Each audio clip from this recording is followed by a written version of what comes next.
এই যে 15ই আগস্টের ঘটনা, আপনার সাথে আমার দীর্ঘদিনের পরিচয়। আমি জানি যে আপনার রোল কি ছিল। আজকে যা বললেন এগুলো অনেক আগেও আমাকে বলেছেন যে ওই ঘটনার সাথে সরাসরি আপনার মূলত দায়িত্ব ছিল যে রেডিও স্টেশনটা দখলে নেওয়া এবং সেটার নিয়ন্ত্রণ রাখা। যারাই ঘটিয়েছে, যেভাবেই ঘটেছে আপনি ওইটার পার্ট। কখনো জি। মনে হয়েছে যে এই শেখ হাসিনা এবং শেখ রেহেনা এই ২ টাও সেইদিন মানে নাই হয়ে যাওয়াটা মানে উচিত ছিল এরকম মনে হয়েছে স্যার কখনো? নিচ্ছি।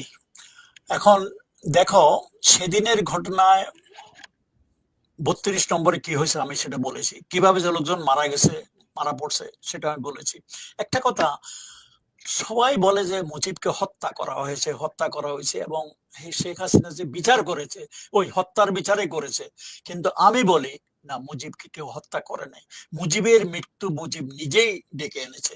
গত মুজিবের ৪৪ মাসের রাজত্বকালে দেশে যে কি অনাচার অবিচার হয়েছে সেটারই পরিণতিতে মুজিবের এই পরিণতি হয়েছে এবং মুজিবকে যেতে হতো।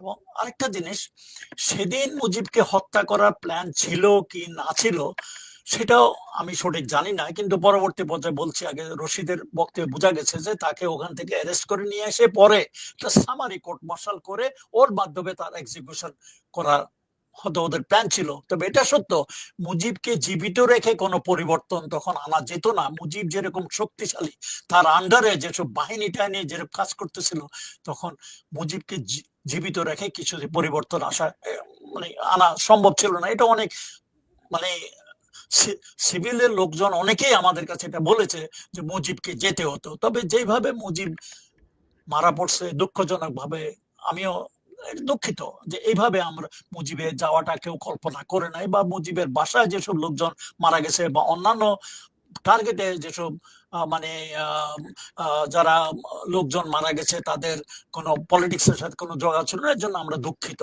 তবে হয় কি, এমন একটা বড় ঘটনায়, এমন একটা কুতে, যা একটা যুগ পরিবর্তনই একটা ঘটনায়, ঐতিহাসিক ঘটনায়, যে কিছু লোক মারা পড়া এটা অনাকাঙ্ক্ষিত কিছু না, এরকম হয় নাই। তবুও আমি বলবো যে দুনিয়ার যত কুর ইতিহাস যদি তুমি দেখো, তার সাথে অনেক বেশি হতাহত হয়েছে।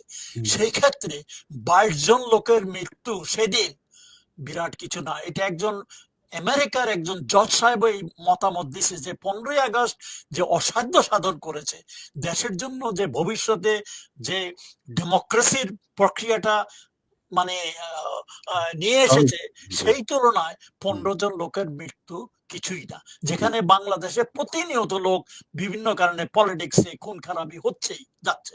অতএব এটা দুঃখজনক, সেদিন লোকজন যেভাবে মারা পড়েছে এটা অন্যান্য লোকের কি আমার মতে আমরা এরকম কল্পনা করিনি, এরকম হতে দেওয়া হয়নি। তবে মুজিবকে জীবিত রেখে এটা কখনো চেঞ্জ আনা সম্ভব ছিল না। আচ্ছা স্যার, মানে এই যে ৭২ এর পর থেকে ৭৫ এর আগ পর্যন্ত শেখ মুজিবের এই যে সময়টা মানে কেমন ছিল? একটু আপনারা তো ওই সময় নিজের চোখে দেখেছেন। এটা আমাদের আগ্রহ আছে জানার। ওকে, ওকে। শেখ মুজিব যখন বাংলাদেশে আসে 10ই জানুয়ারি 1972, তুমি তখন নিজেই, তোমার জন্ম হয় নাই, যদি কাহিনী টাহিনী শুনে থাকো, ছবি টবি দেখে থাকো। The reception he received in Dhaka airport এবং পরে সরওয়ার্দী উদ্যানে লোকজনের ভালোবাসা যেরকম পেয়েছে,